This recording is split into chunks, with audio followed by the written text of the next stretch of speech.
Masa depan. Masa depan bukan lagi hal yang asing bagi kita semua.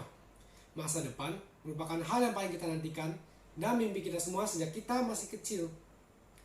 Masa depan memiliki makna yang begitu luas.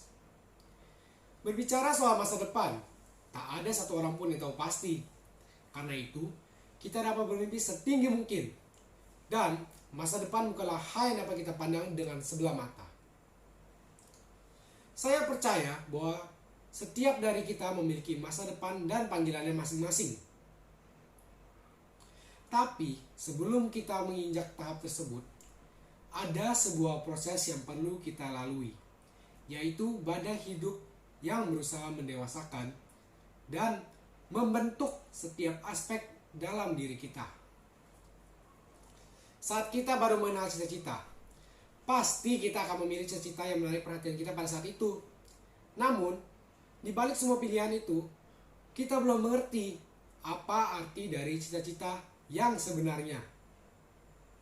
Pada waktu kita menginjak taman kanak-kanak dan sekolah dasar, hanya ada satu kata yang di pikiran kita, yaitu bermain.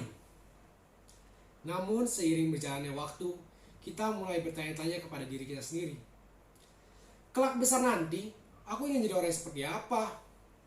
Bagaimana cara aku mencapainya? Apabila aku gagal, lalu bagaimana? Bagaimana jika masa depanku tak sesuai dengan ekspektasiku? Kapan aku akan sukses? Apa bisa nanti aku membahagiakan kedua orang tuaku? Apa yang menjadi panggilanku?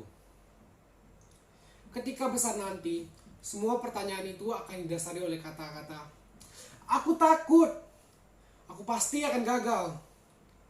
Ini bukan diriku. Bukan ini hidup yang aku inginkan. Masa depan yang suram. Semua pertanyaan tersebut seolah-olah menghantui kita, menghambat dan menarik kita sampai kepada satu titik, aku menyerah. Waktu yang memberikan Anda pilihan, maju atau mundur, berjuang atau pasrah, jatuh atau bangkit. Jika proses bisa berbicara, maka proses akan berkata, jatuh untuk bangkit, bukan jatuh untuk diam layaknya orang mati. Aku berjuang, maka aku akan sukses. Seperti seorang pemahat yang membentuk kayu menjadi sebuah pahatan indah. Dalam proses pemahatan, beberapa bagian dari kayu harus dibuang dan dibentuk agar menjadi sebuah hasil yang indah. Dalam proses pemahatan, kita masih belum bisa melihat bentuk atau keindahan dari kayu tersebut. Namun ketika sudah selesai waktunya, kita bukan melihat sebuah kayu lagi, melainkan sebuah hasil karya pahatan yang indah sekali. Sama seperti hidup, waktu adalah sang pemahat itu, dan kita adalah kayu yang dipahat agar menjadi sebuah hasil karya yang indah sekali. Sama seperti proses pemahatan, dalam hidup kita perlu membuang beberapa hal negatif dan dibentuk agar kita dapat mencapai panggilan itu. Memang dalam proses terkadang kita sulit untuk bisa melihat keindahan atau hal yang baik. Namun jika kita tekun, pasti akan menghasilkan akhir yang indah dan memuaskan.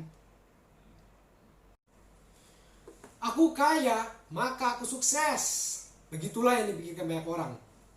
Namun saya tidak setuju. Menurut saya, itu adalah sebuah pernyataan yang salah.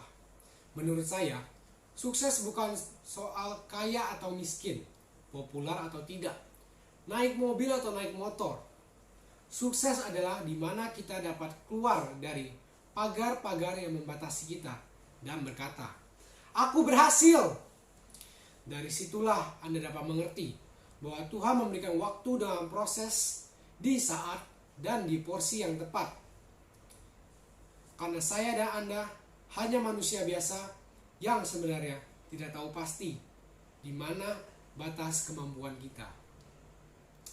Jika Tuhan memberikan sebuah tali di depan kedua kaki Anda, maka loncatlah, jangan sampai tersandung. Dan Tuhan meletakkan tali di depan kaki Anda di ketinggian yang dapat Anda jangkau, bukan diletakkan di atas kepala Anda. Jangan pernah takut menghadapi proses. Jangan pernah menyerah menghadapi proses.